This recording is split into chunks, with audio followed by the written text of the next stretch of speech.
प्रणाम student.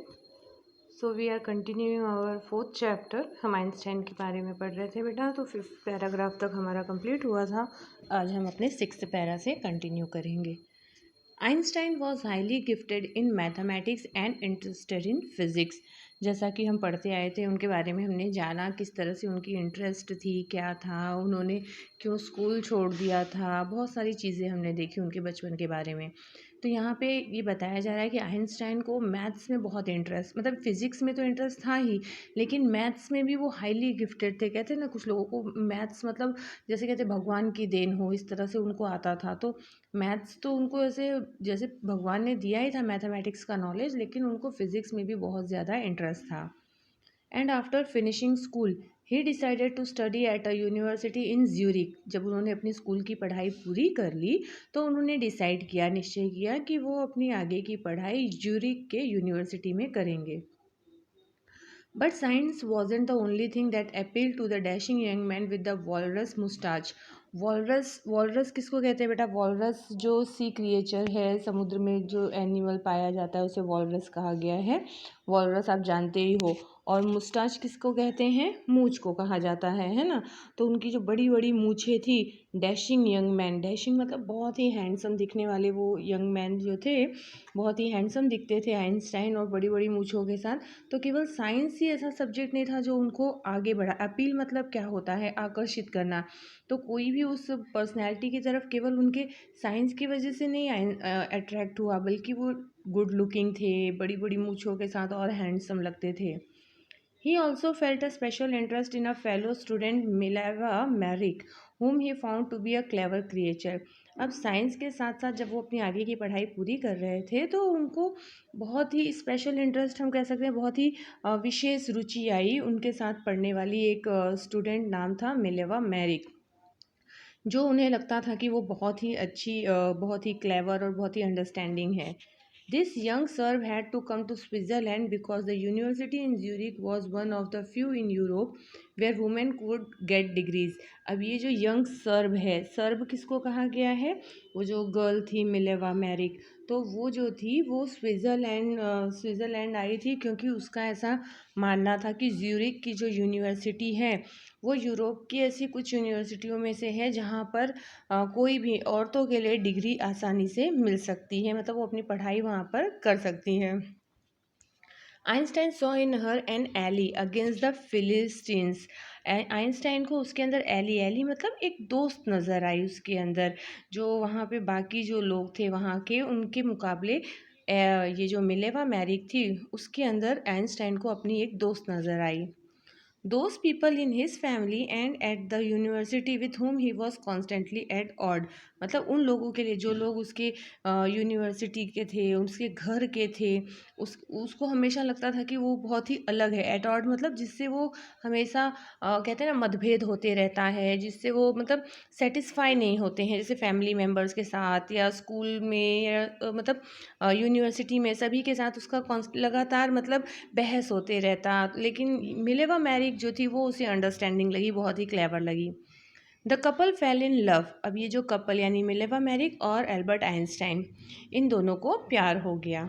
Letters survive in which they put their affection in to words mixing science with tenderness. अब letter जो है, चिट्ठियाँ वगैरह भी देना शुरू हो गया। इसके बाद अफेक्शन, अफेक्शन मतलब होता है लगाव। इनटू वर्ड्स वो अपनी फीलिंग्स को शब्दों में लिख कर देते थे। मिक्सिंग साइंस विद टेंडरनेस, जहाँ पे वो साइंस की पढ़ाई करते थे लेकिन कोमलता के साथ। टेंडरनेस मतलब होता है कोमलता के साथ। Wrote Einstein, how happy and proud I shall be when we both have brought our work on relativity to a victorious conclusion। तो ये लिखते हैं एल्बर्ट आइंस्टाइन कि हम कितने, how happy and proud I shall be, मतलब मैं कितना खुश और गर्व महसूस करता हूँ। When we both have brought our work, जब हम दोनों अपना काम जो लेकर आते हैं, our work on relativity to a victorious conclusion. Victorious मतलब होता है सफल, और कंक्लूजन मतलब होता है निर्णय। तो उन दोनों का जो मेल है, जो वो लोग काम करते थे, वो क्या होता था? सापेक्ष रूप में, मतलब फाइनली जो आता था कंक्लूजन, जो रिजल्ट आता था, उसका कंपैरिजन जो है बहुत ही उसे प्राउड फील करता था। देखो यहाँ पे एली का मीनिंग दिया है अ फ्रेंड और एन एसोसिएट, और फिलिस्टीन्स का मीनिंग दिया है a word use disapprovingly to talk about people who do not like art literature और म्यूज़िक, मतलब जिन लोगों को आर्ट है, लिटरेचर जो लैंग्वेज है या म्यूज़िक है ये सब पसंद नहीं आता है, उन लोगों के बारे में बातें करना। अब ये पिक्चर देखो आप, आइंस्टाइन की है जब वो 21 साल के थे 1900 में, तो उनकी ये पिक्चर है ऊपर वाली, और नीचे वाली उनकी पिक्चर जो है वो 1955 की है, जो आजकल हम याद करते हैं आइंस्टाइन इस तरह के थे। तो आइंस्टाइन की दो पिक्चर दी गई है, एक 1900 की और एक 1955 की। Now we come to our 8th paragraph. In 1900, at the age of 21, Albert Einstein was a university graduate and unemployed. जब 1900 की बात हो रही है, 1900 में जब एल्बर्ट आइंस्टाइन 21 साल के थे तो वो यूनिवर्सिटी ग्रेजुएट हो गए थे। ग्रेजुएट हो तो गए थे लेकिन वो अनएम्प्लॉयड थे। अनएम्प्लॉयड मतलब बिना काम के, उनके पास कोई जॉब नहीं था। He worked as a teaching assistant. वो टीचिंग असिस्टेंट मतलब प्राइवेट स्कूलों में पढ़ाना, एक सपोर्टिंग टीचर के रूप में वो वहाँ काम करते थे। Gave private lessons and finally secured a job in 1902 as a technical expert in the patent office in Bern. तो वो टीचिंग असिस्टेंट का काम करते थे, प्राइवेट लेसन वगैरह देते थे। आखिरकार उन्हें 1902 में मतलब 1902 में उन्हें एक प्राइवेट कंपनी में मतलब टेक्निकल एक्सपर्ट के रूप में उन्हें बर्न इज़ अ प्लेस, तो उन्हें बर्न में क्या हुआ, एक जॉब मिला। While he was supposed to be assessing other people's invention, Einstein was actually developing his own ideas in secret. वहाँ पर आइंस्टाइन का काम क्या था कि दूसरे जो लोग थे जो इन्वेंशन कर रहे हैं, जो नए नए खोज कर रहे थे, उनकी जो सब चीज़ें थी उसे लिख कर टेक्निकली उसको क्या करना था, उन्हें तकनीकी रूप से, टेक्निकली मतलब हम कह सकते हैं तकनीकी रूप से उन्हें क्या करना था, उसको सपोज करना था, लिखना था। लेकिन इसके साथ साथ आइंस्टाइन जो है वो अपने खुद के आइडियाज़ भी सीक्रेटली, मतलब उनके अंदर जो नए नए आइडियाज़ आ रहे थे वो भी वो सीक्रेटली क्या कर रहे थे, डेवलप कर रहे थे। He is said to have jokingly called his desk drawer at work the Bureau of Theoretical Physics. मतलब वो हमेशा मजाक में ये बात तो ज़रूर कहते कि उनका जो डेस्क ड्रॉवर था ना, जहाँ पर बैठकर वो काम करते थे, अपना सब कुछ लिखते थे, तो उस डेस्क ड्रॉवर को वो क्या बुलाते थे पता है, bureau of theoretical physics. Theoretical मतलब क्या होता है जानते हो, बेस्ड ऑन आइडियाज़, मतलब बहुत सारे विचारों से बहुत सारे आइडियाज़, क्योंकि वो जो भी उनके आइडियाज़ होते थे ना वो भी उसे लिख लिख कर रखा करते थे। तो फिज़िक्स उनका फेवरेट सब्जेक्ट तो था ही, तो वो उसके ऊपर नए नए जो उनको कुछ नया मिलता था, कुछ नया वो फाइंड आउट करते थे, तो वो उसमें उसको लिखते थे। तो ये पेटेंट देखो यहाँ पे दिया है, a document which gives the right of an invention to an inventor, मतलब जो इन्वेंटर यानी जो खोज करता है, तो जो उसने इन्वेंशन किया है, जो खोज किया है, तो कुछ भी चीज़ अगर आप इन्वेंट करते हो तो वो रिटर्न में चाहिए, तो रिटर्न में रहेगा तो ही तो लोग पढ़ेंगे, उसको जानेंगे, समझेंगे। तो पेटेंट कौन होता है, वो होता है जो वो सब क्या करता है, लिखने का काम करता है। Now 9th paragraph. One of the famous paper of 1905 was Einstein's special theory of relativity, according to which time and distance are not absolute. 1905 में ऐसे ही आइंस्टाइन का एक स्पेशल थियोरी रिलेटिविटी को लेकर आया था, जिसमें ये बताया गया, जिसके थ्रू कि टाइम और डिस्टेंस जो है वो बराबर नहीं होते हैं, इज़ नॉट एब्सोल्यूट। एब्सोल्यूट मतलब क्या होता है कि मतलब वो उसमें नॉट चेंजिंग, उसमें कोई चेंजेस नहीं आता है। Indeed, two perfectly accurate clock will not continue to show the same time if they come together again after a journey.